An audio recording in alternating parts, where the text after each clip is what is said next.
हरि ओम श्री गणेशाय नमः। ओम यतः सर्वाणि भूतानि प्रतिभान्ति स्थितानि च यत्रैव उपशमं तस्मै सत्यात्मने नमः। ज्ञाता ज्ञानं तथा ज्ञेयं द्रष्टा दर्शनदृश्यः।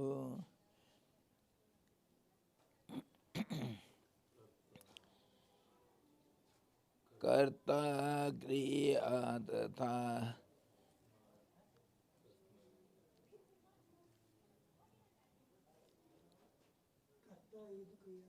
कर्ता क्रिया यस्मात् तस्मै ज्ञप्त्यात्मने नमः। तस्मै ज्ञप्त्यात्मने नमः। स्फुरन्ति शिखराजस्मात् आनन्दस्याम्बरे वनौ सर्वेषां जीवनं तस्मै ब्रह्मानन्दात्मने नमः। ब्रह्मानन्दात्मने नमः। वेदोदधिं समुन्मथ्य ज्ञानरत्नं समुद्रितं येन तस्मै वसिष्ठाय गुरवे नमः। वशिष्ठ जी भगवान की जय। सद्गुरु भगवान की जय। सच्चिदानंद भगवान की जय। शब्द ब्रह्म की जय। सरस्वती महारानी की जय। जोग वशिष्ठ जी भगवान की जय। हरि ओम।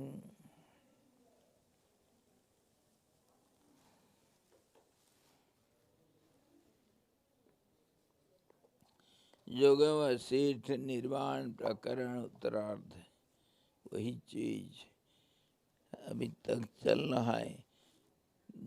127वां अध्याय और माया का स्वरूप वर्णन और कथा विपश्चित का। वशिष्ठ जी राम जी को उत्तर दे रहे। 3 सवाल था, उसका आखिर सवाल का उत्तर दे रहे। कल हम देखे यह पृथ्वी लोकालोक पर्वत तक व्याप्त है। बस इतना ही इसका परिमाण है।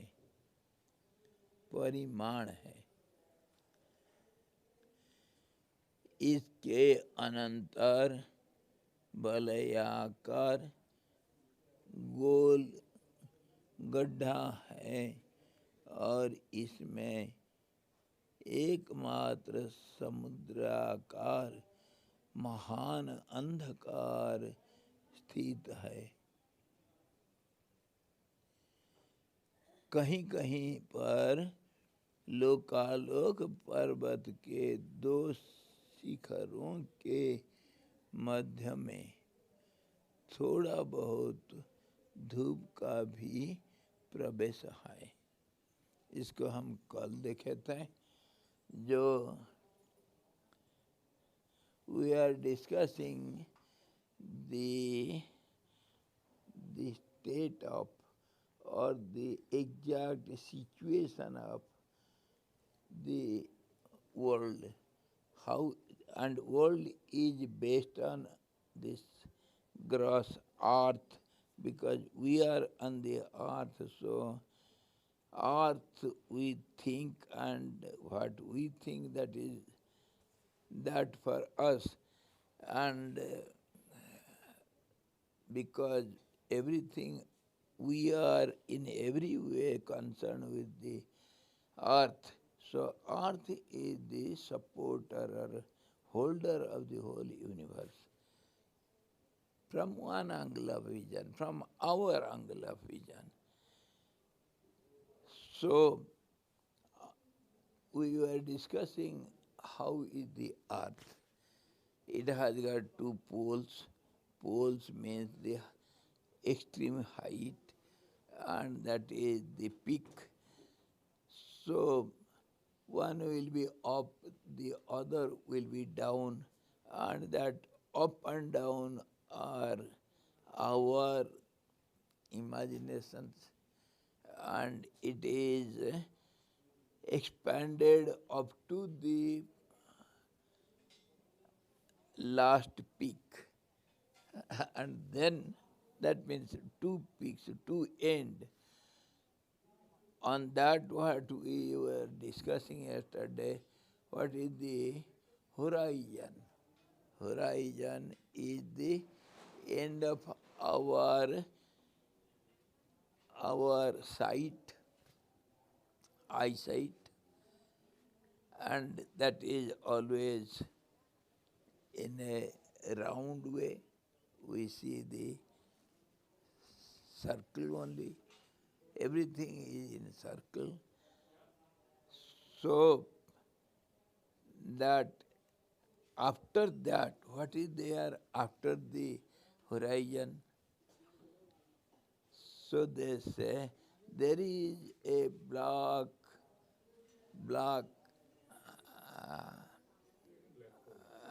no, black, balay is black, a,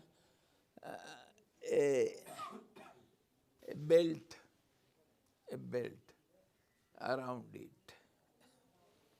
And then after that, on that top, somehow little sunlight enters into the hole in the center, in the axis, very, very minute hole.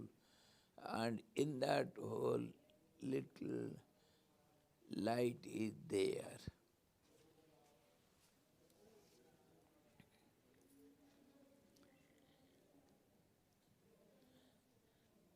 और वो अंधकार है कहीं कहीं पर लोकालोक पर्वत के, लोकालोक पर्वत वही आखिर शिखर को हम मानते हैं कि दो शिखरों के मध्य में थोड़ा बहुत धूप का भी प्रवेश है. A little light is has got entrance there, little light. Okay. उस पर्वत का लोकालोक नाम पढ़ने में निमित्त कहते हैं. लोकालोक क्यों कहते हैं, नाम क्यों है? लोकालोक को हम अंग्रेजी में ट्रांसलेशन नहीं कर सकते. लोकालोक क्या, ये कौन सा अर्थ में लोकालोक पहाड़ को, पर्वत को बोलते हैं, इसको समझना चाहिए. लोक मतलब एक प्रकार का हमारा भावनात्मक एक जो सृष्टि है वो एक लोक है. और अलग अलग लोक मतलब अलग अलग स्थिति उसका, कोई स्थूल, कोई सूक्ष्म, कोई कैसे, इसको लोक कहते हैं. लोकालोक पर्वत मतलब सृष्टि, ये धरती का आखिर या सृष्टि का भी आखिर हो सकता है. सृष्टि का भी एक वलय है. हम धरती को भी देखते हैं, धरती का अंत देखते हैं, और सृष्टि जो महान आकाश, उसमें ग्रह नक्षत्रों का भी एक अंत का कल्पना करते हैं जहाँ तक हमारा आँख जाता है.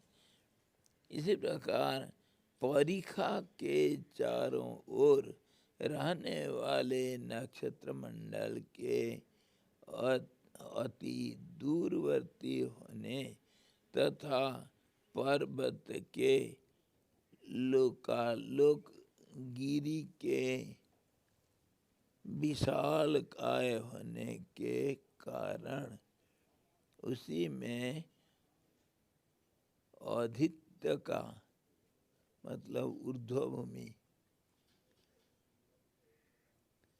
और ऊर्ध्व भूमि, औधित्य का, उपत्यका कहते हैं ना, उपत्यका मतलब दो पहाड़ के बीच में जो समतल भूमि होता है। औधित्य का कहते हैं ऊपर हिस्सा जो समतल होगा, औधित्य का। ये भौगोलिक शब्द है सब। तो उसके जो औधित्य का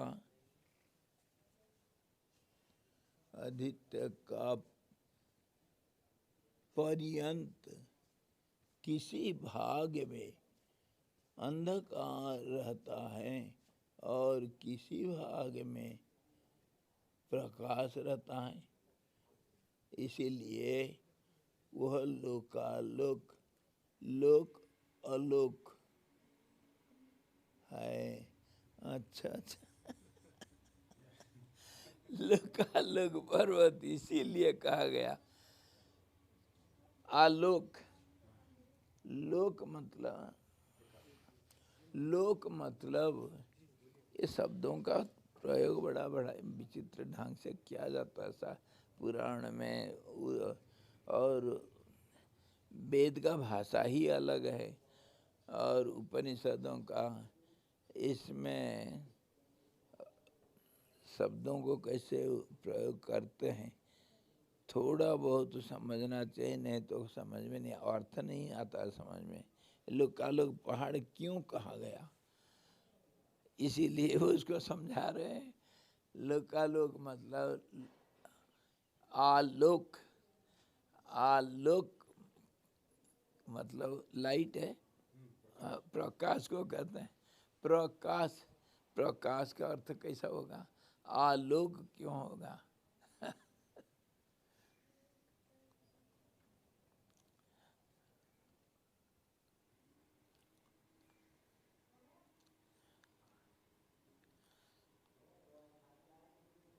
जहाँ तक लोक मतलब कभी कहीं पर इंद्रियों को भी लिया गया, इंद्रियों का पहुंच जहाँ तक है।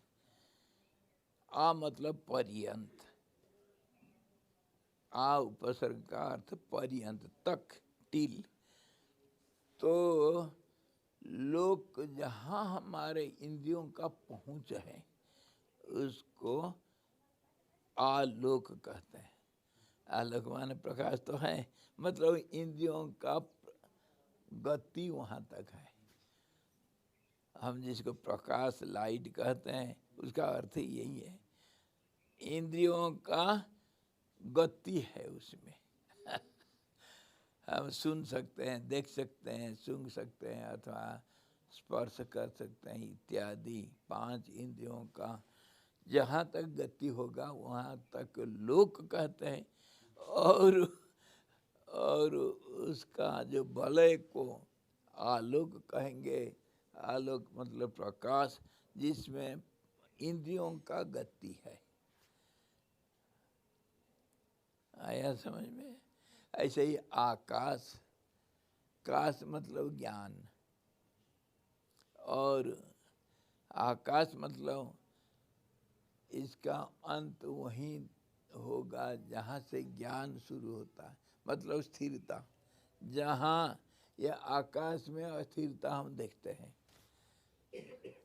नानात्व तो देखते हैं, और उसके बाद आकाश के बाद फिर वो चिदाकाश में नानात्व तो नहीं है, इसलिए गतिशीलता नहीं है। और यहाँ तक जहाँ तक आकाश है, जहाँ तक हमारा इंद्रियों का ज्ञान पहुँच है, वहाँ तक को हम कहेंगे उसका वलय जो है आखिर सीमा, उसको लोकालोक पर्वत कहेंगे,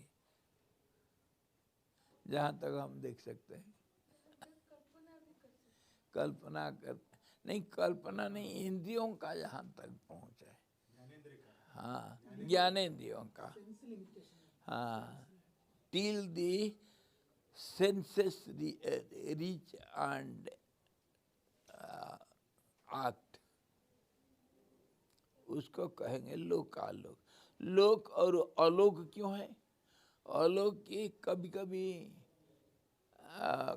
कभी तो पहुंचता है इंद्रिया, कभी नहीं पहुंचता है।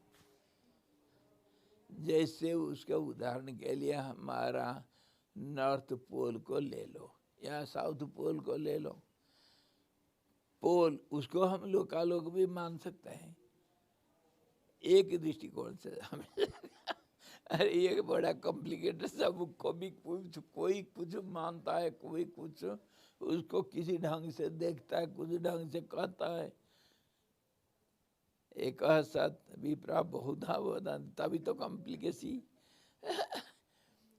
तो फिर वो उत्तर मेरु को देखो, 6 महीना वहाँ प्रकाश रहता है, और जो 6 महीना है अंधकार नहीं रहता है, लेकिन रात है, सूरज नहीं है। और सूरज रहने पर भी कोई खास ऐसा प्रकाश नहीं रहता, मतलब साल भर एक जैसे रहता है, लगभग एक जैसे। थोड़ा बहुत अंतर होता है सूर्य उदय में और सूर्यास्त में, थोड़ा बहुत अंतर होता है। 6 महीना सूरज दिखेगा, 6 महीना नहीं दिखेगा, लेकिन साल भर थोड़ा बहुत प्रकाश रहता है। उसी को अभी विचार कर, थोड़ा बहुत प्रकाश उसमें में रहता है। और वही यहाँ कर रहा है, लोक और अलोक, मतलब प्रकाश भी है, अंधकार भी है। बिल्कुल वही स्थिति, प्रत्युष जिसको कहते हैं, प्रभात जिसको कहते हैं, डन, उसी प्रकार ये स्थान है। इसलिए लोक अलोक, इसलिए लोकालोक कहते हैं। समझ में आया? लोकालोक पर्वत, और पर्वत मतलब जो ऊंचा स्थान, और वो चोटी को मेरु कहते हैं। आखिर जो चोटी हुआ, आखिर शिखर हुआ, उसको मेरु कहते हैं। ये तो साधारण भाषा में हम प्रयोग करते हैं। इसलिए लोकालोक पर्वत। समझ में आया? और लोकालोक पर्वत सिर्फ हमारे धरती का हम मानेंगे एक दृष्टिकोण से, और ये ब्रह्मांड जो है उसका भी सीमा, जो आखिर अंडा है ना, अंडा का भी तो एक चोटी होगा। ये अंडे के बारे में भी राम जी पूछे थे, उसके बारे में बाद में बात करें, बड़ा मज़ेदार। ये अंडा फूटा तो क्या हुआ, ब्रह्मांड कैसे बना, और उसके बाद क्या, फिर वही तो कह रहा, थोड़ा अंधकार रहेगा, अंधकार का एक वलय रहेगा।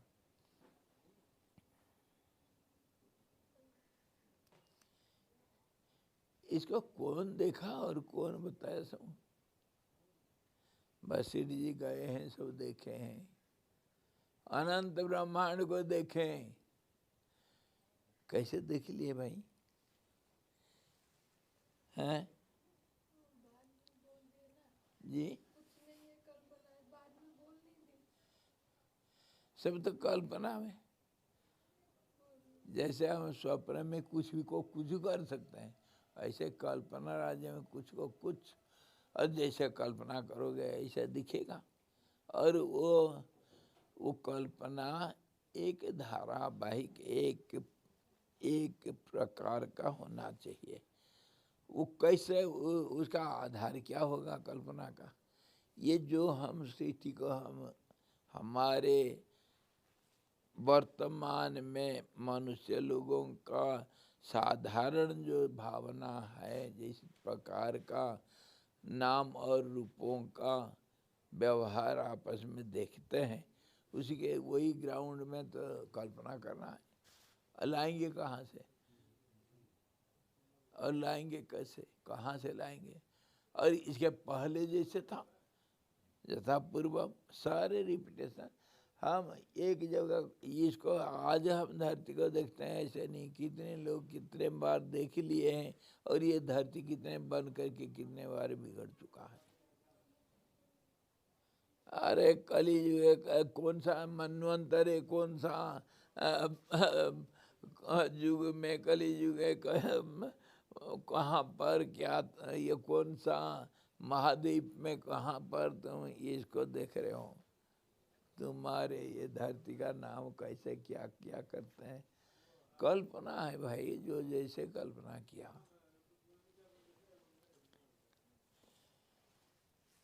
See, we are talking about the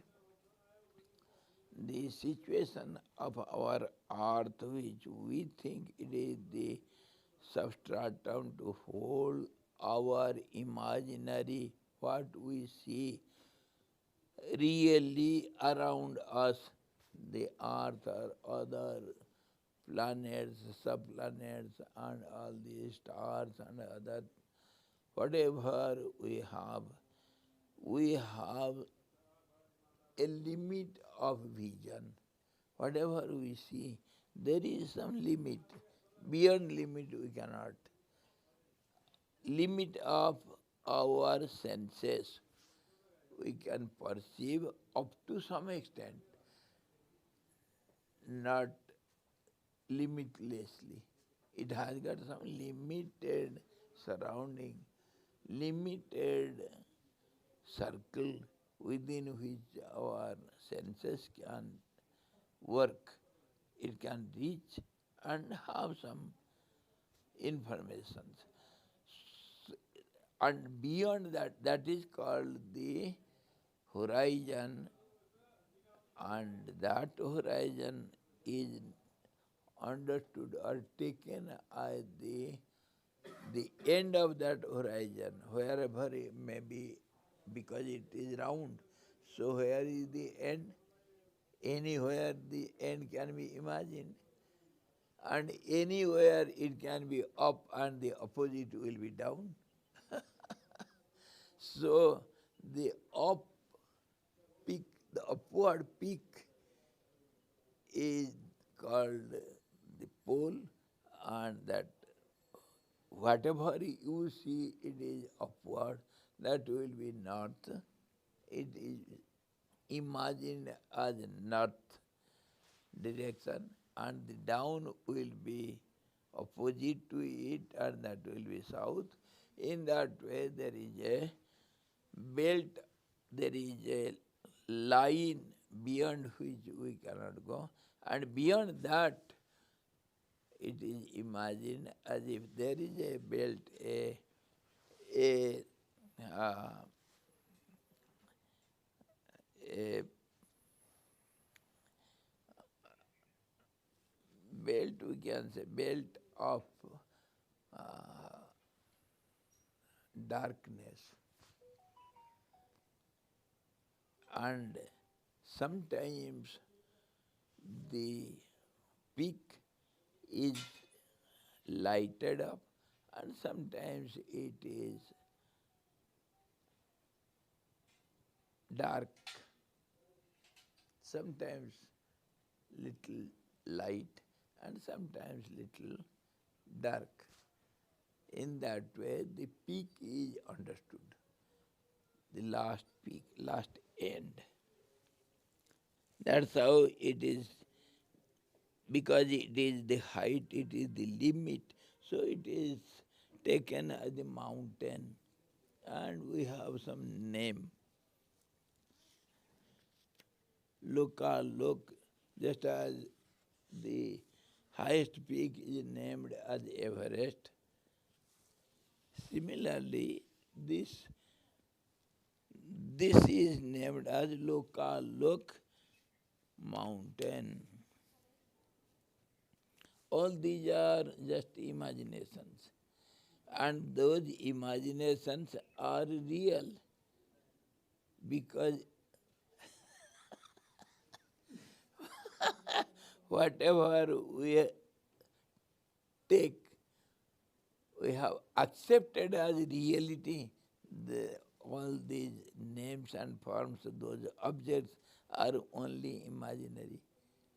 Because it has been repeated again and again continuously for a long time, it appears to be gross and real, but it is, if you analytically see, all these are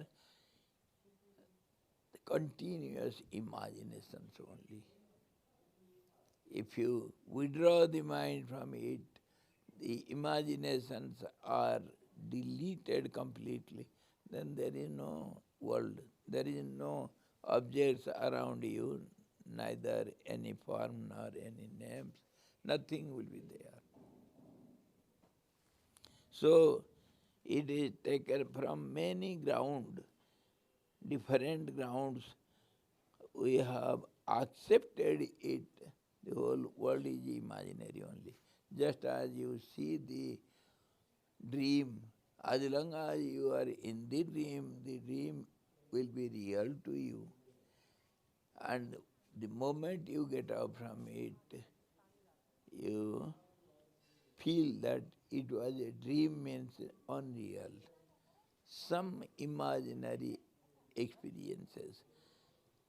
Similarly, this so-called your waking state also. That's how all these are imaginary, but all these imaginary acceptions, they are real because it appears to be like that as long as we imagine on it. It appears to be real. Every individual vision also different. Pardon? Every individual watching the vision Yes, is also different. yes, yes. And so limitation also there. Yes, everything. Difference is the root cause of the creation or this world. Difference, because of difference only the creation is possible, or else there is no creation. तो हमको लोकालोक पर्वत का कुछ जैसे तैसे कुछ अर्थ समझ में आ रहा है। जैसे कोई बच्चे को बोल दिया कोई एक बेताल आने वाला है, कहाँ से आएगा? वो ये पहाड़ के दूसरी तरफ ना उसका राज्य है। अच्छा, पहाड़ के दूसरे तरफ बच्चों को बोलते जाओ, वो सोचते जाएंगे और वो उसको बना लेंगे अपने मन में। सब ऐसे ही ऐसे लोकालोक पर्वत भी ऐसे ही बना लो अपने मन में। हम ये दुनिया को बना रखे हैं यार।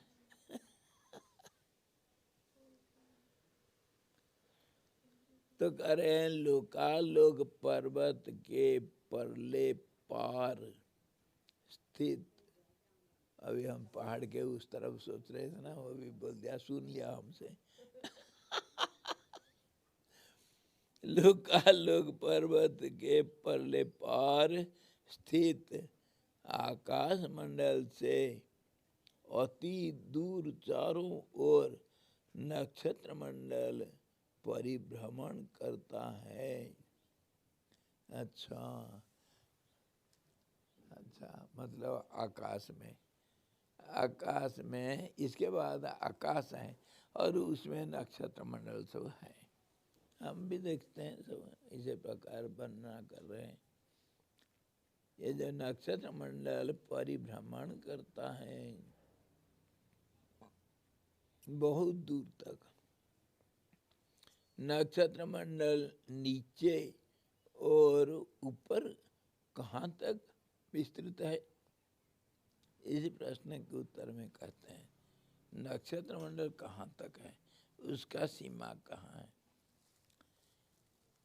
He explains beyond that mountain, that means beyond that horizon, there is the the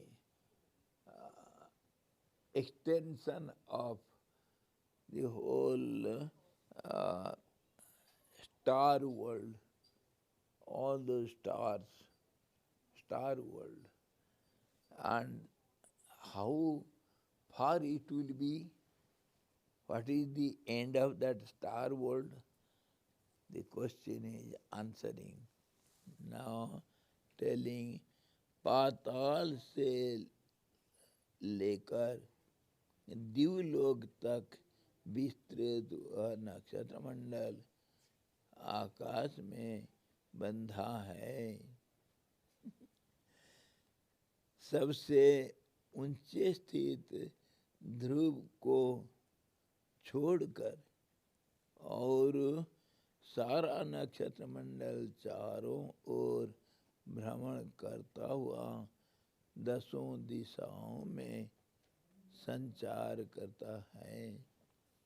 अब नक्षत्र मंडल को हम जो सोचेंगे, ये जो ध्रुव के चारों तरफ जो सप्तर्षि मंडल घूमते हैं, हम देखते हैं और मानते हैं, सोचते हैं, सुने हैं, ये सप्तर्षि मंडल भी नीचे हैं कह रहे हैं।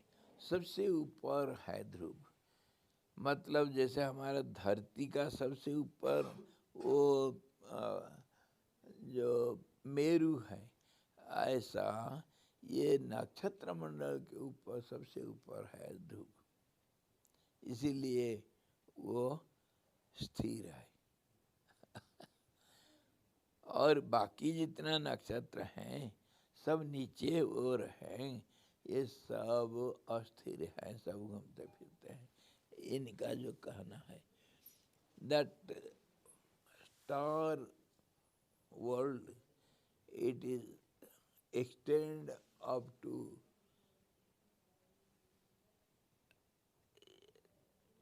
limitless far up upwards and also downwards, and on the end of it, on the peak of it, the pole star is there, and all other stars within this periphery, every star is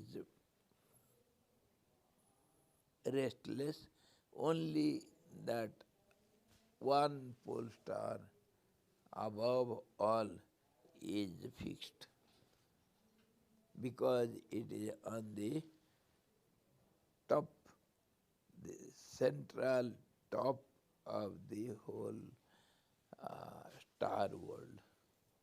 Star world is around our earthly world, whatever we are discussing now. Beyond that, it is, say, it is surrounded by the star world, and the end of the star world upward is the fixed star, that is called pole star, ध्रुव वहाँ रहता है। ध्रुव Mandla and नक्षत्र Mandla different. ध्रुव लोगा and नक्षत्र लोगा. होगा मंडल मतलब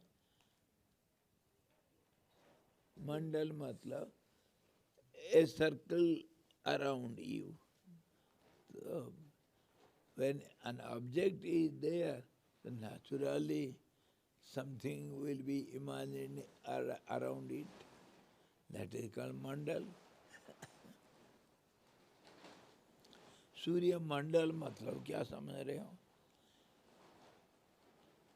कुछ एक आइडिया है जो सूरज के चारों तरफ, उसका कोई सीमा, कोई बोल सकता है कहाँ तक, कैसे, क्या रूप है, कैसे रेखाएं, कोई बोलना है, बोल सकता है, कुछ नहीं, सब खाली भावना मात्र है। सूर्य मंडल जहाँ तक सूरज दिखेगा वहाँ तक उसका सूरज मंडल है।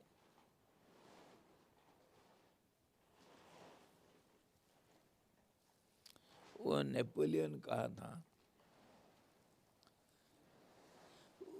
वो जब उसको पकड़ करके बंदी बना लिए थे, और उसको एक समुद्र के अंदर एक काला पानी, मतलब उसको एक टापू में लेकर के छोड़ दिए थे अकेला, उधर से कहीं जा नहीं सकता वो। वही दंड दिया जाता था पहले ज़माने में, बड़े लोगों को काला पानी दे देते थे। मतलब ये जो समाज से अलग बाइकआउट, तुम जो कुछ करना करो, खाओ पियो मरो, जो कुछ करना वही, तुम्हारे साथ कोई नहीं। तो नेपोलियन उधर जा कर के नेपोलियन बड़ा, बहुत गुण से बड़ा था। समुद्र ये लड़ाई के बीच में कहते हैं कि लड़ाई के बीच, घनघोर लड़ाई के बीच 5 मिनट वो पूरा समाधिस्थ, पूरा गहरी नींद में चला जाता था। और तब वही 5 मिनट में उसका फिर री एनर्जेटिक बन जाता था, फिर दोबारा, और फिर लड़ेगा तो उसके सामने कोई नहीं। जैसे सोने के बाद हम फ्रेश हो जाते हैं वो गुण उसके अंदर था। और उसको जब वहाँ, मतलब नेगेटिविटी में, नेगेटिव सिचुएशन में, डिफ़िकल्ट सिचुएशन में भी अपने को तैयार कैसे करना, फ्रेश करके, और पॉजिटिव एटीट्यूड कैसे लाना, वो उसको था मालूम। तो वो टापू में जा कर के बड़ा आनंद से नाच रहा था कह रहा था मेरे को ये दंड दिए। अरे वो तो थोड़ा जो राज्यों को मैं जय किया था उसका मैं राजा था पहले, अभी तो जहाँ तक मेरे नजर जाता है सबका राजा मैं हूँ यह आँख जब तक जहाँ तक देख सकता है उसका राजा मैं हूँ, और उसका कंट्रोलर मैं हूँ। मैं देखूँ ना देखूँ मेरे अंदर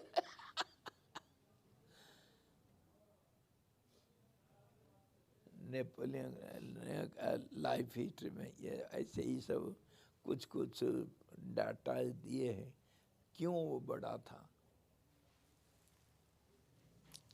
वहाँ पर जाकर के आनंद करा, कहने का मतलब जहाँ तक हमारा मन जा सकता है वहाँ तक हम राजा उसका।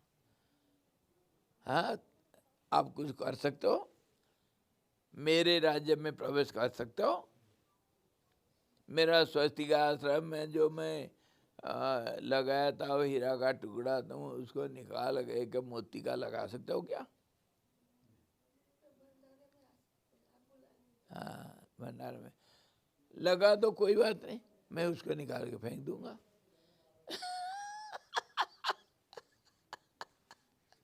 कुछ भी मैं करूँगा, मेरी मर्जी, मेरा मन का जो मनोराज्य है उसका मालिक तो मैं हूँ।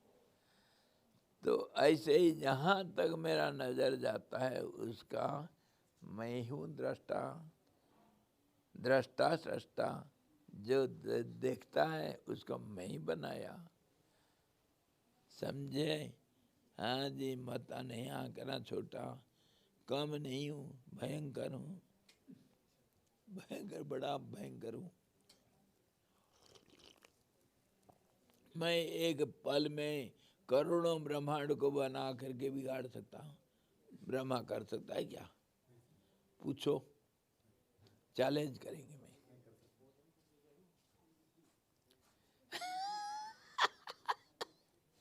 देखा मैं कैसा भयंकर हूँ।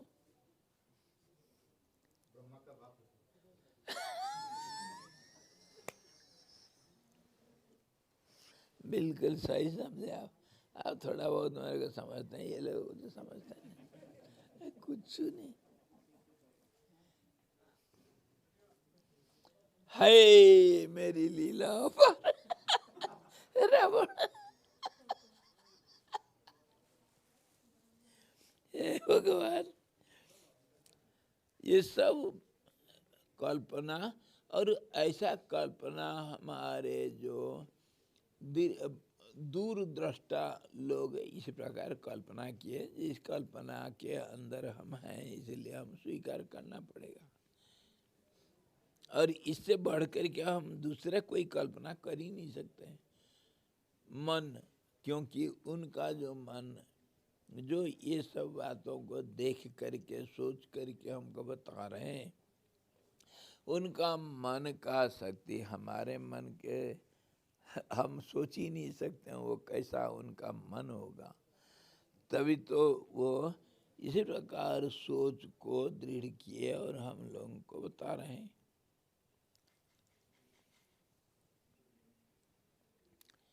भूलोक से दुगुने, अच्छा ये तो फिर क्या कहे, वो लोकालोक पर्वत सहित भूलोक से दुगुने। नक्षत्र मंडल का हम विचार करें ना,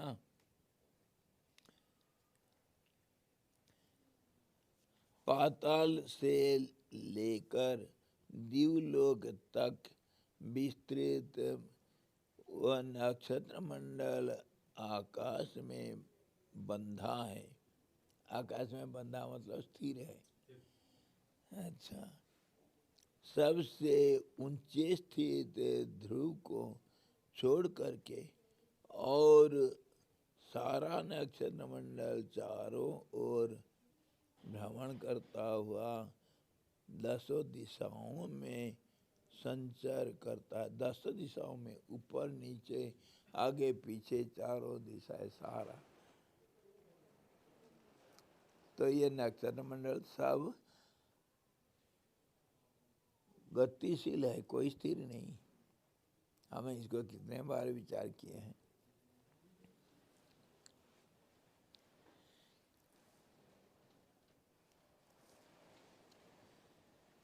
यह नक्षत्र मंडल लोकालोक पर्वत के जो शिखर पर पाताल सहित सारी पृथ्वी की प्रदक्षिणा करता है और वह चित्त की कल्पना से अतिरिक्त नहीं है। कल्पना से और कुछ नहीं। और वो कल्पना को हमको क्यों तुम बोल रहे हो और हम क्यों स्वीकार करें कल्पना की बातें। तो इसीलिए सुनना पड़ेगा हमको और मानना पड़ेगा कि उस कल्पना का हम एक कल्पना है, उस कल्पना से हम बाहर नहीं है। इसीलिए भाई मानना तो पड़ेगा। हमारे जो व्यक्तित्व हैं, हमारे व्यक्तित्व उस कल्पना राज्य का एक कोई भावना मात्र है, एक भावना जो अनेक भावना में प्रतिक्षण बदलता रहता है। इसीलिए हमको मानना ही पड़ेगा, हमारा और कोई गति नहीं इसी के अंदर है। You see, he says, though all these are only imaginations, according to this imaginary process, we have our so-called earthly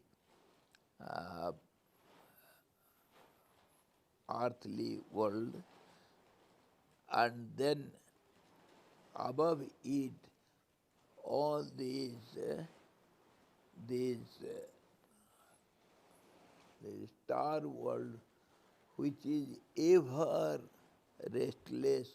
Every star is moving and they go on moving around this earth in all sides, 10 sides, up, down, front, behind, right, left, and all corners. In all round way, they are moving. And on the top of that star world, on the top means whatever you can understand. On the end of it, there is the star which we call it pole star, and another name is Dhruv, means the absolutely fixed, which is the center. Up means highest, means the center of which all around these stars, they go on moving. The highest top means center. Beyond that there is nothing. Understood? Something we have to imagine and have the ideas. All these are only imaginary creations, but yet we have to accept it because our identity also is within it. Our being, our identity, our personality is nothing but a solid imaginary form. Solid imaginary form. That's all. If you analyze from your being, means as you started this life till the end of this life, if it is seen physically, then we live in imaginations only. And those imaginations are so powerful. Our life is influenced by those imaginations. And that we call fourfold mind, nothing else. Mind, intellect, ego, and the subconscious mind. In this way, we are within it.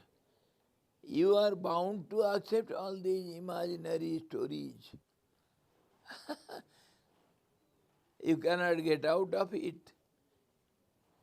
And your being, your identity, your personality is nothing but a solid imaginary form. And so also all these names and forms with whom we are related with and we deal with in our day-to-day lives. So everything is imaginary. As I am, so you are, and so all others. So we cannot deny it. Sir, what is not imaginary then? Pardon? What is not imaginary then? Yes, thank you. Beautiful question. If everything is imagination, so just as we are thinking now, we don't see the whole earth at a glance. We cannot see because it is round. So somehow, somewhere we see it is a end. It is an end that is the peak. So we call it a pole, isn't it? Similarly, and now we are discussing everything. Our earth is there, and the earth is round, and there will be an periphery and a line of limited line, and on the top or the end will be the peak, and around that little darkness is there, a belt of darkness, and within that, in the axis, there will be very minute hole, and that hole is somewhere little lighted, and or else it will be dark only, and around that dark belt there will be the star world, and star world is unlimitedly round, and on the top means on the center. All the words are very, very, very meaningfully used. So there is one non-changing fixed center that is called a star, and all these are our so-called imaginary world which we see and we feel everything is moving, but the central or the highest peak, the star never moves, because nowhere we see the center moving, but the circle moves. Around the center everything moves, but the center will not move. So, similarly, now let us imagine. All these are imaginations. What is beyond imagination? Just as we are going on imagining, what is beyond this, what is beyond that? Similarly, we can think over what is beyond imagination. Come on. Who is imagining? Pardon? Who is imagining? Imagine the imaginer, imaginer, the thinker. Is it? That is the center. You think all around you. So beyond imagination, and that center will be the center for imaginary world. And that center will be always fixed. Just now center is always fixed. So easily we can come to conclude, see, the absolute equilibrium state is beyond imagination, and imagination is always moving and changing, and that is called our world. And that center is smaller than the smallest and bigger than the biggest. This is what the declaration of Vedas. Beyond imagination, where no conditions are there, it is beyond conditions, beyond time, space and conditions, and beyond your imagination, nothing, neither your mind nor senses nor prana, it is unreachable. That is the highest. That is called Dhruva, the pole star, absolutely fixed. Understood? Pole star doesn't mean only a star which is seen on the sky and something. We conquer it, we imagine something on it. But why not going beyond our imagination to accept or imagine that is the absolute center of everything, your imaginations and non-imaginations and beyond everything, within everything, it is center for everything, which is ever fixed, absolute equilibrium. And that will be, in a sense, all-pervading and greater than the greatest, smaller than the smallest. That's how we understand the reality, the truth is like that.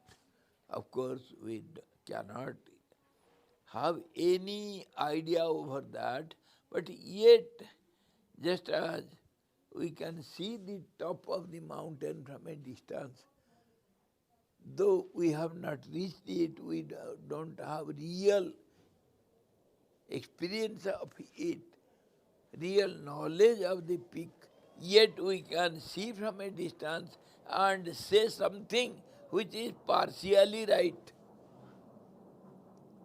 Similarly, we can think about the absolute, which is beyond thoughts, from a distance, somewhat, which will not be totally wrong, but not be totally right. Isn't it? We can. And that will be our aim and object, because it is the height. We have to reach the height. इसी तरीके से हम ये ब्रह्मांड को सोचते हैं, ये सब सोच ही सोच है। मैं स्वस्तिक आश्रम बनाया, अरे अब बनाओ ना, को मना करता, क्या मजा आता है जब ये दुनिया को हम बना पा रहे हैं, तो फिर इसमें तकलीफ है। कोई भगवान अगर आकर के हमारे चार हाथ वाला खड़ा हो जाए ना, अरे उसको वो खतरनाक है, नहीं चाहिए हमको ऐसे ही शंख चक्र गदाधारी नहीं चाहिए हमको। वो कहेगा मेरे को सोने के लिए समुद्र चाहिए, मैं कहाँ लेकर तुमको जाऊंगा यार कहाँ से हेलीकॉप्टर लाऊंगा? और खाने के लिए वो क्या क्या खाएगा? 64 है और कुछ 56 वो कहाँ दिन रात तो उसके पीछे पड़ा रहना है। आप कर सकते हैं उसको, खाने पीने का इंतजाम कर सकते हैं। मैं नहीं, मैं किसके लिए कर सकता हूँ? वो पत्थर के चतुर्भुज के लिए कर सकता हूँ, वो कंप्लेन नहीं करता है। ये तो क्या का क्या कर देगा इसीलिए तो मंदिर में हम पूजा करना आसानी है।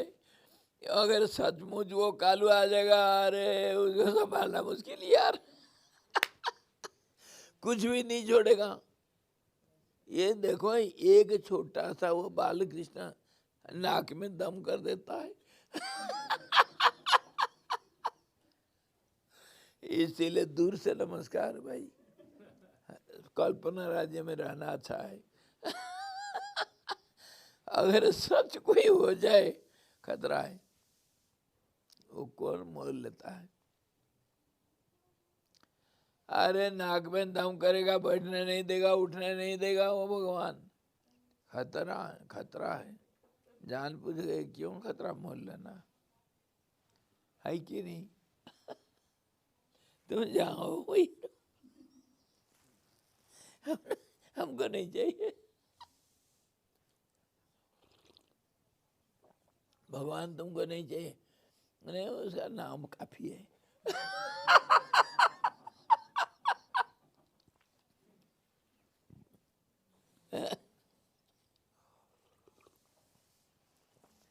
जाओ किसी ऑफिस में, सुनो, किसी ऑफिस में जाओ और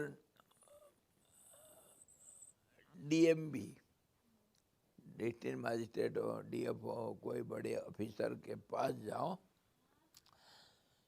एक फोटो दिखा देना। क्या फोटो?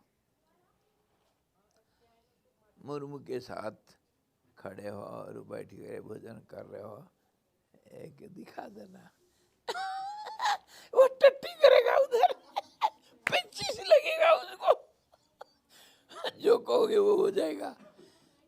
मुर्मू जो आने का जरूरत नहीं, वो आएगा तो फिर संभालना मुश्किल होता है भाई। एक फोटो काफी है, समझे? तो इसी प्रकार ये जो फोटो सब हम पूजा पाठ सब करते हैं ना, ये ठीक है काम बन जाता है भाई, वो खतरनाक को नहीं बुलाना। तो इसी प्रकार ये कर रहे हैं, इसका जो कल्पना हम कर रहे हैं, ये कल्पना कहाँ कहाँ कैसे कैसे, जिस कल्पना के अंदर हम भी एक हैं, वो कल्पना अगर टाल नहीं सकते हो। हाँ जी, जरा होश में रहो। वो कल्पना के अंदर तुम भी हो एक कल्पना, और तुम्हारे अंदर कितनी कल्पना सब राज कर रहे हैं, कोई ठिकाना नहीं, सब कल्पना ही कल्पना। तो वो क्या कहा फिर, लोकालोक पर्वत सहित भूलोक से दुगुने आकाश मंडल के अनंतर पके हुए अखरोट के कौड़े छिलके के समान जहाँ नक्षत्र मंडल स्थित है तेरी के। अच्छा है, उसको माप भी लिए, कहते हैं हमारा लोकालोक पर्वत से दुगुना नक्षत्र मंडल है। जैसे धरती का दुगुना जल, 2.5 गुना कोई कहते हैं, तो जल से 2.5 गुना अग्नि, ऐसे ही ये कह रहे हैं लोकालोक पर्वत से दुगुना आकाश मंडल के अनंतर पके हुए अखरोट के कड़े छिलके के समान नक्षत्र मंडल स्थित है गोल। तो वो लोकालोक पर दुगुना उससे अंधकार है, वलय जो है, जैसे किले के बाहर खाई खोलते हैं ऐसे ही। और उसके बाद फिर नक्षत्र मंडल दुगुना है। भूलोक से दुगुने आकाश से नक्षत्र मंडल का जो अंतर दल विस्तार, अंतर दल विस्तार दुगुना है, अंतर दल विस्तार दुगुना है। 10 दिशाओं में घूमने वाले नक्षत्र मंडल की जो स्थिति बेल के छिलके के समान है। बेल के छिलके,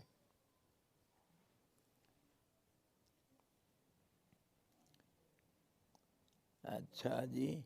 और सबल ब्रह्म का सत्य संकल्पात्मक जिस प्रकार का वचन है, वही इस प्रकार के सन्निवेश से, यानी ब्रह्मांड और उसके अवयव रूप से जगत की स्थिति है। अवयव उसका शरीर, ये सबल ब्रह्म को उतारा है। सबल ब्रह्म को हम क्या मानेंगे? माया विशिष्ट, हाँ, मायापति, 2 इकट्ठे, चेतन भी हैं और ये माया मतलब ये सोच भी है। माया एक कल्पना मात्र है। तो ये कल्पना करने वाला जो ब्रह्म होगा, चेतन होगा, ये कैसे होगा? जो कल्पना कैसे, वो परमात्मा कैसे कल्पना करेगा? इसके बारे में फिर तो हम वेदांत में बार बार हम विचार करते हैं। जो नहीं है वो हम कल्पना करते हैं। कल्पना सब है। इसीलिए जैसे मरुभूमि में मरीचिका, और जैसे जल में तरंगे, जैसे वायु में स्पर्श, आकाश में नीलापना, और प्रभात का जो सुंदर एक सौंदर्य का आवरण, और संध्या के समय पर जैसे सुंदरता, किसको सुंदरता हम कहते हैं? सुंदरता का एक कल्पना इत्यादि इत्यादि को हम सब क्या कहते हैं? माया, ये सब कल्पना मात्र है। हम स्वीकार कर लेते हैं ऐसा। तो ये सब जो करने वाला, उसी को सबल ब्रह्म कहेंगे। कल्पना करने वाला कौन है? जो अभी बोले, कल्पना करने वाला कौन है? जो कल्पना करना, वही कल्पना करने वाला व्यक्ति है, तो उसको हम सबल ब्रह्म कहेंगे। सबल मतलब बल, मतलब कल्पना, कल्पना शक्ति है। और शक्तिधर, हाँ, जो प्रकृति पुरुष इकट्ठा, उसका हम अगर अर्धनारीश्वर भी कहते हैं, कभी कोई कहते हैं लक्ष्मी नारायण, अथवा कोई ब्रह्मा और सरस्वती अगर कोई कह दिया, कहेंगे।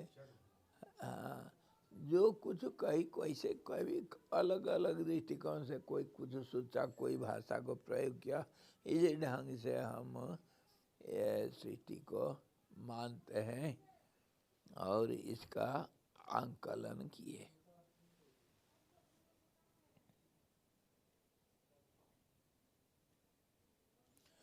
So we have seen the whole universe with all these star world and its end and its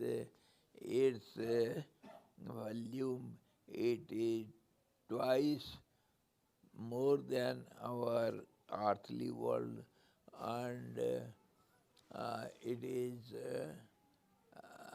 imagined by someone which is powerful truth, which has power, means he has the power to imagine, which imaginary thought waves get a form.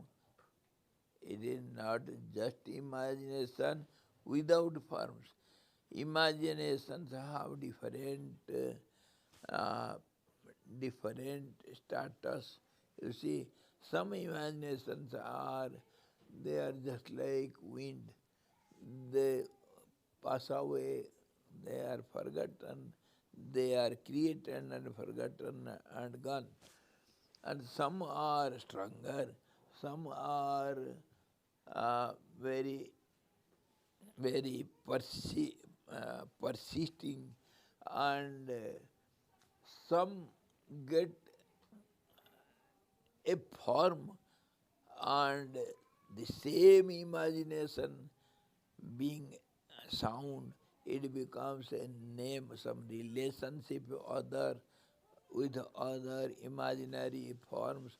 In that way, it goes on repeating and grossifying and getting some forms and names.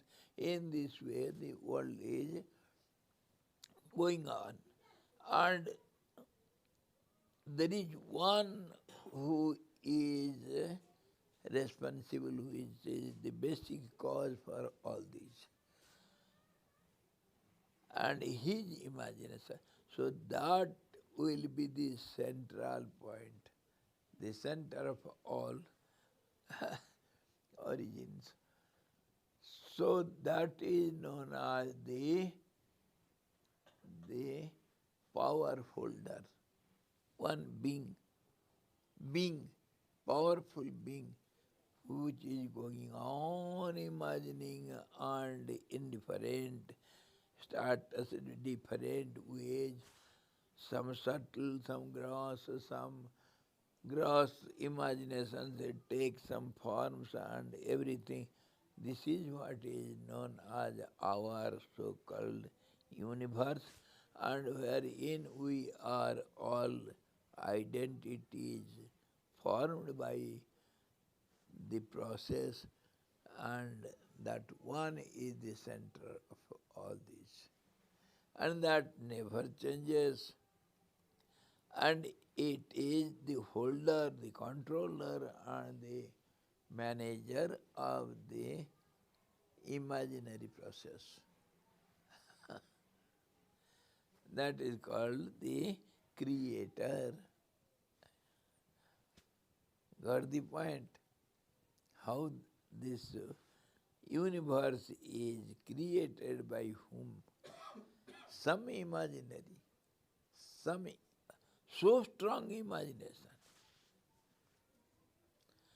If you think something positively without changing, without thinking any other things other than it, that is called one-pointed thought or mind, and that is called willpower.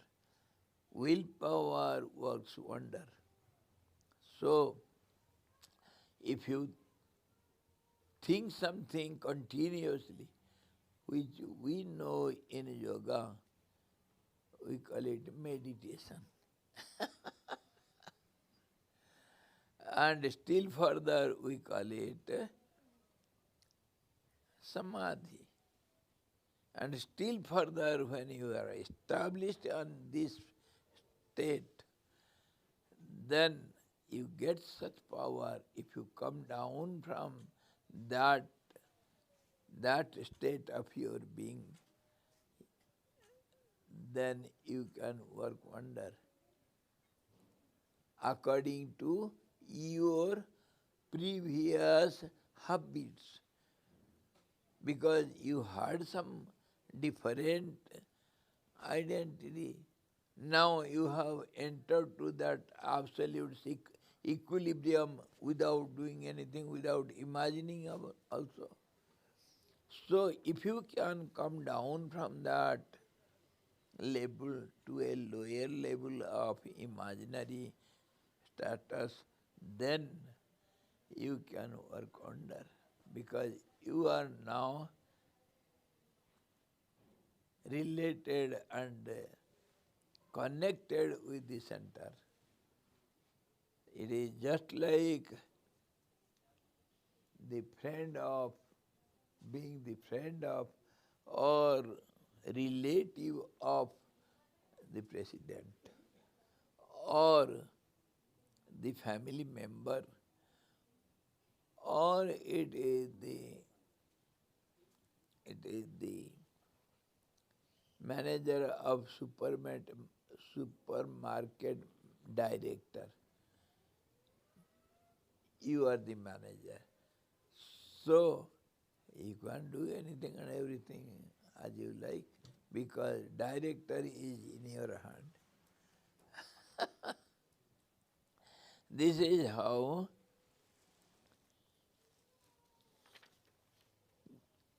our world, our so-called life, our so-called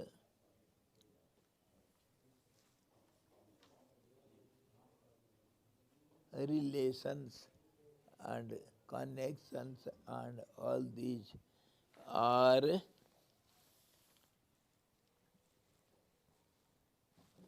there, and we have to understand it in this way. This is the right way of thinking of our life. And then what happens? Then we don't care for all these simple temporary problems and these fights and all these differences of opinions. What is there? We are all in this way meaningless, powerless, as well as the part and parcel of the whole power. Both way we are meaningless and full meaning. Full meaningful. So when you understand, then you move on carelessly, worrylessly, happily, without any problems. Life becomes full of bliss. You can dance with joy, and you can make the whole world dance.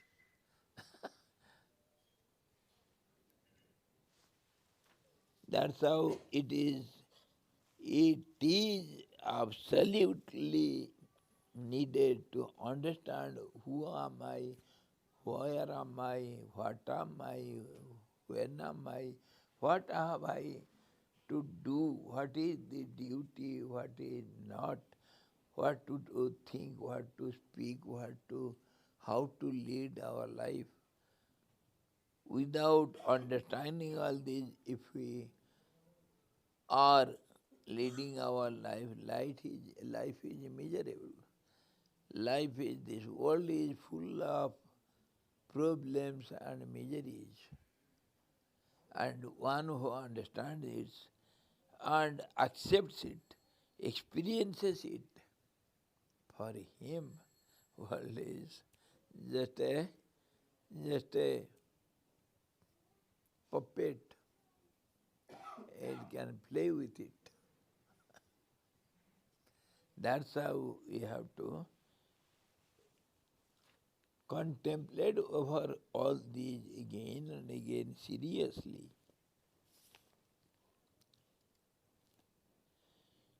उसके बाद फिर नक्षत्र मंडल के बाद क्या हुआ?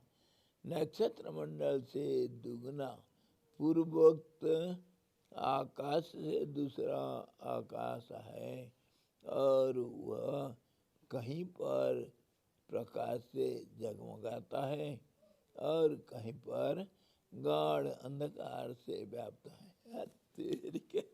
फिर उसके बाद after that, this is our creation, our world. We have understood something. Of course, there will be a limit of it. There is a limit, and on the top that star is there, Dhruv. Then what is beyond that? Again the question comes. It is unending question. Beyond that, what is there? Yes, again, twice bigger than this star world, there is another world. There is another world which is somewhat lighted up, and somewhere it is somewhat darkened. Little darkness, little light. It is like that, 2 times bigger than our soul, our star world. Then, and वो जगमगाता, अच्छा, दूसरा आकाश और वहाँ कहीं पर प्रकाश, the greater sky, greater Noida, greater Noida, and now it is the escort, extension of our world. We are sitting in the extension. So extension of our star world, there is twice bigger than it. There is another sky, and that sky is somewhere full of darkness, and somewhere it is full of light. Okay, then, and what is inside that sky? What will be there inside? उस आकाश के आखिरी छोर पर ब्रह्मांड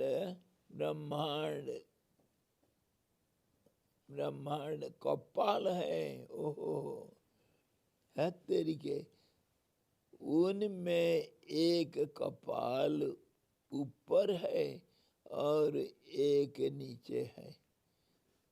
उन दोनों के जो बीच में आकाश है। यह अंडे के बारे में बता रहा है जी, अभी पुलपट्टी खुल रहा है। अंडा ब्रह्मांड है ना, इसीलिए वो कह रहा है वो जो आकाश मंडल है उसके ऊपर एक कपाल है। कपाल मतलब है एक छतरी जैसे, एक एक फड़का, जैसे हम कहेंगे, क्या कहें, जो से भी कहो, कपाल भी कहो, ये इसका आधा। वैसा मुझे रुद्राक्ष को कवच रहता है हाँ आजू बाजू। बिल्कुल बिल्कुल वही कपाल। और इसीलिए शिव जी को कपालधारी बोलते हैं, ब्रह्मांड का नायक। इसीलिए वो ब्रह्मांड का आधा पकड़ रखे हैं, भिक्षा मांग रहे मामा। समझे? कपाल पहाड़ी भाषा में गाली देते हैं, तेरी भित्तोड़। भित्तोड़ मतलब कपाल।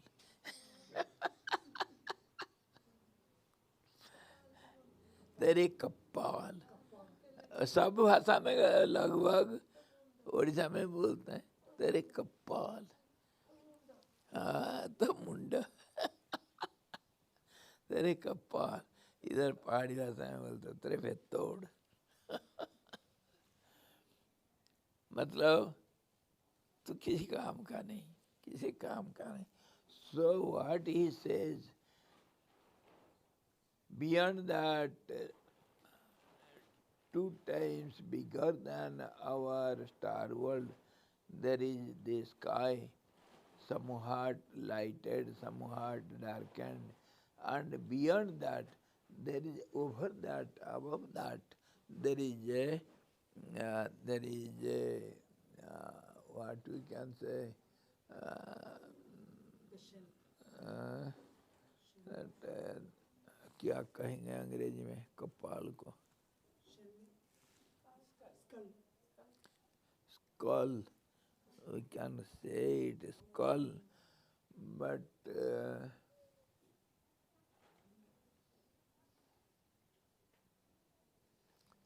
हाफ कवरिंग को क्या कहेंगे? जो है डोम, डोम, yes, we can say dome, half round covering, just like an umbrella. That is dome. So that is the upper half of the egg. Brahman is, the whole creation is an egg. When the egg is hatched, means it breaks into 2 parts. The inside, the child will come out. At that time there will be a sound, and that sound is the cause of the universe. And as per our Big Bang theory, our philosophy, since long time immemorial, they have understood the cause of the creation is sound. And that sound is a sound of a blast. And that blast is nothing but when the world egg hatches, it becomes 2 parts, and then one upper part and the other part, below part. In this way, the world is seen by the great seers and imagined. ब्रह्मांड का ऊपर छत, ऊपर खोपड़ी, और इसीलिए वो बार बार वो सब बेल का फल अथवा अखरोट का उदाहरण दे रहा था। समझे? वो हार्ड सेल है ऐसा नहीं। तो अंडा कैसे फूटेगा? अंडा फूटेगा तो आवाज तो आएगा। तभी भगवान का नाम, विष्णु भगवान का नाम महास्वन,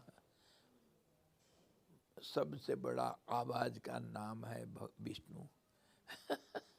महास्वन। और तो हमारा तो है ही ओंकार और अर्थ, ये तो है ही। इसी प्रकार ब्रह्मांड का रचना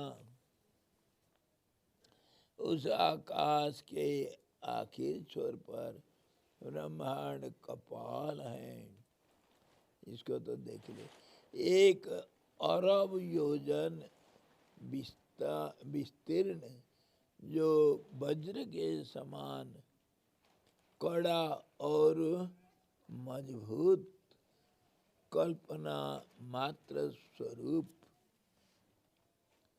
तो परमार्थ रूप में आकाश का विकार पंचीकृत भूत कार्य रूप आकाश चिदाकाश ही है और इससे पृथक नहीं है। यह आकाश में स्थित है, ये चिदाकाश इसको कहेंगे। वो चिदाकाश के बारे में बार बार कह रहे थे और ये माया का खेल कह रहे थे। तो राम जी पूछे थे इसका स्वरूप बताओ। पहले तो वो कहानी बताए कि सृष्टि का अंत देखना के लिए कोई एक व्यक्ति इच्छा प्रकट किया, उसका नाम विपश्चित की कहानी आया और उसका कितना सुंदर वर्णना किया और वो फिर 4 दिशा में गया। तो वो जो एक को मुक्ति मिला, एक पड़ा हुआ है, तो इसके ऊपर तो ये क्या बकवास कर रहे हो। मैं कोई बच्चा, दूध पीने वाला बच्चा, मैं दादी के गोद में बैठा हूँ, मेरे को सुना रहे हो क्या गुरुजी? कहानी सुना रहे हो भूत की? क्या चिदाकाश चिदाकाश बोलते रहे? तो मुझे समझाओ, इसका अच्छी तरह समझाओ। तो गुरुजी वशिष्ठ जी तब शुरू किए थे वो कहानी, इसका जो हमारे क्या नाम, विपश्चित का। 1 कैसे 4 हुआ और एक भावना के अनुसार, मतलब एक इच्छा के कारण, इच्छा में सृष्टि का अंत देखूं, इसको ठीक पलटा करके देखो। एको हम बहुश्यामा, वेद में यही तो कहा। हम कहानी बोल रहे हैं, वो उसी को ये कहानी बना दिए। देखो तब की समझ में आ जाएगा। एक हम बहुश्याम, इससे अलग है क्या? एक था और 4 हो गया। और क्यों है? ये एक इच्छा, एतद अकल्पयत, ये कल्पना क्या? एक इच्छा हुआ। एको हम बहुश्याम, एक इच्छा शक्ति, इच्छा शक्ति को धारण किया, तब वो सबल ब्रह्म हुआ, यही तो बोल रहे। और ये जो कल्पना किया उसका नाम ब्रह्मांड हुआ।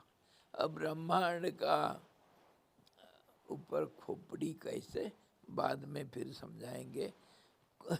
और ये जो पूरा इसके अंदर का स्थिति कैसा है, हमारे धरती कहाँ है, अंदर का सेंटर और ऊपर का सेंटर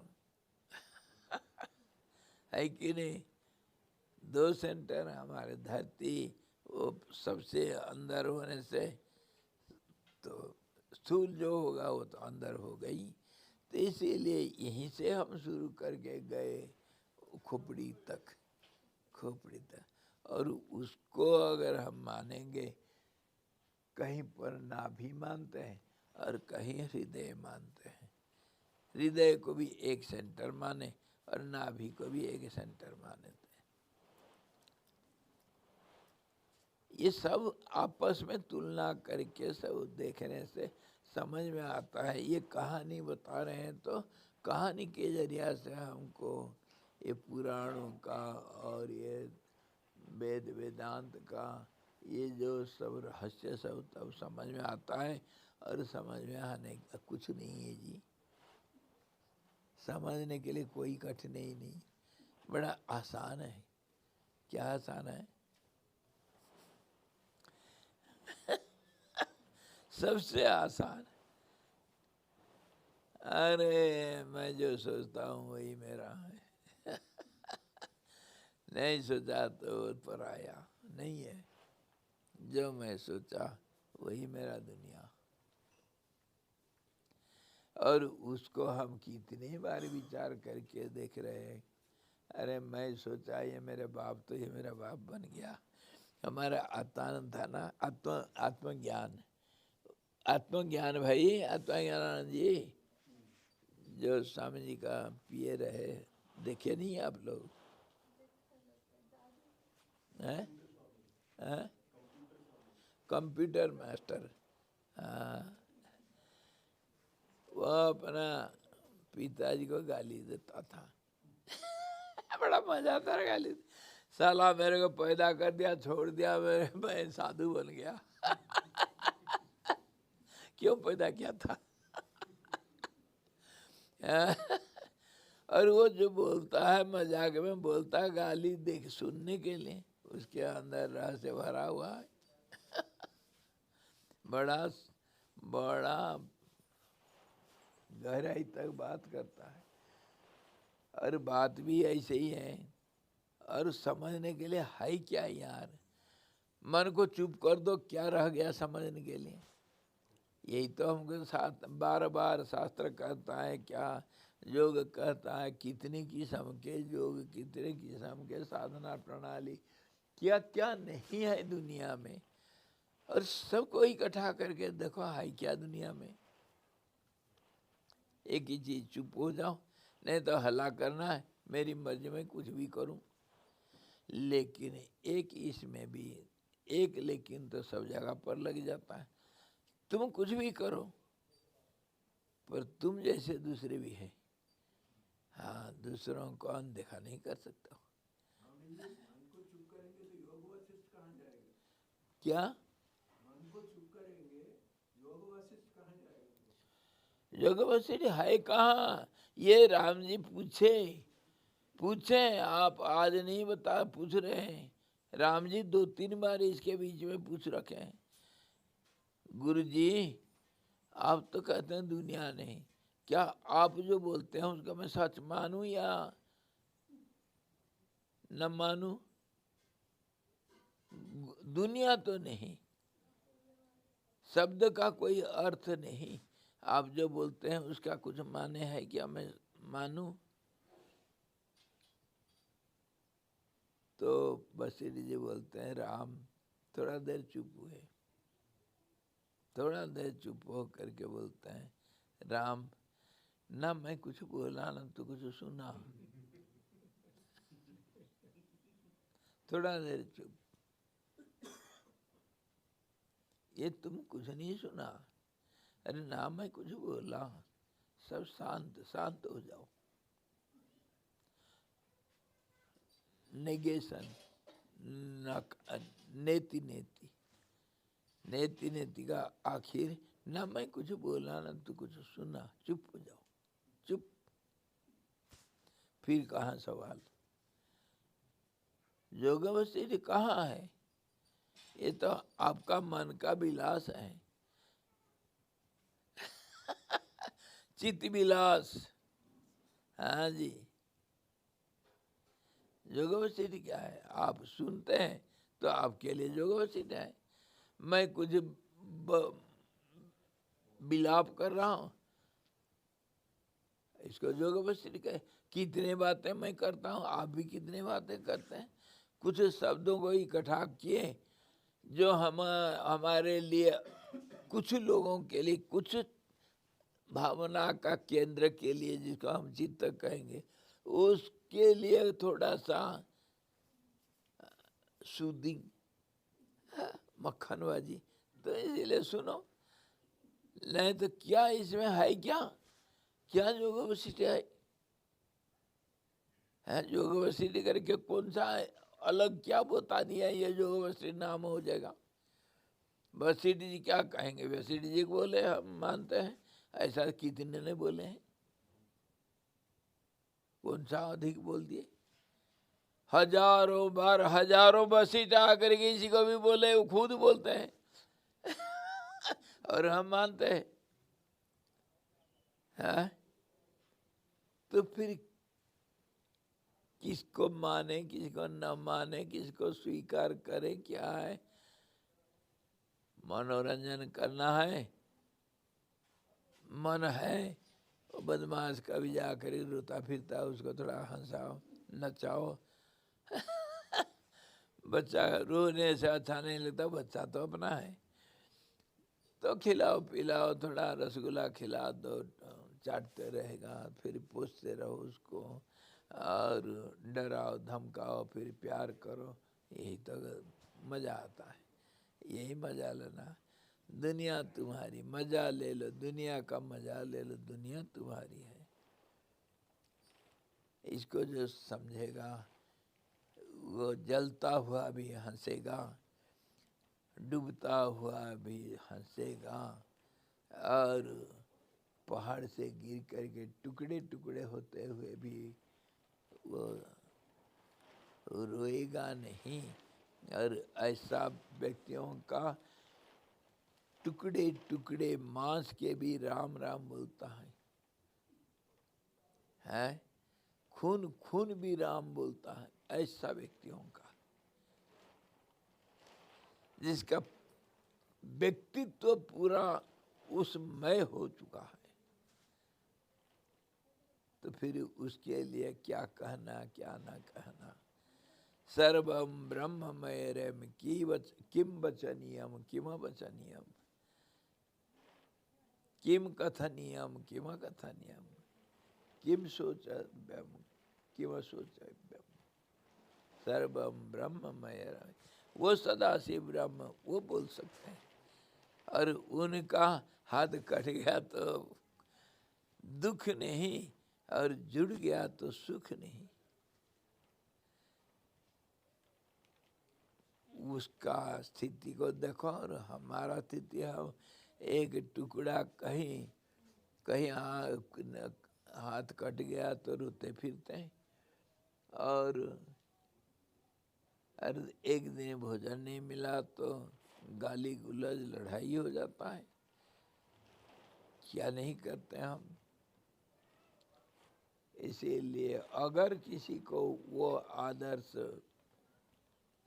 स्वीकार है तो फिर इसका जो वसीट को हाँ हाँ करना पड़ेगा, बार बार करना पड़ेगा, उसको स्वीकार करना पड़ेगा, अंदर लेकर के पचाना पड़ेगा। खाली खाने से नहीं होगा। चलो फिर कल देखते हैं ये ब्रह्मांड। Tomorrow we shall see all these are useless imaginary stories, but that imagination is not useless. Not a useless. Then less. Pardon? Use then less. Yes, exactly, exactly. Use it and then negate it. Useless. It is useful because others are more terrific than this. That's how when you make business, if you get little more benefit somewhere and less benefit somewhere, which will you select? Where will you invest your money? This is the story of world business. Everybody likes to have more gain. So if you like to enjoy and laugh and dance, this is the way.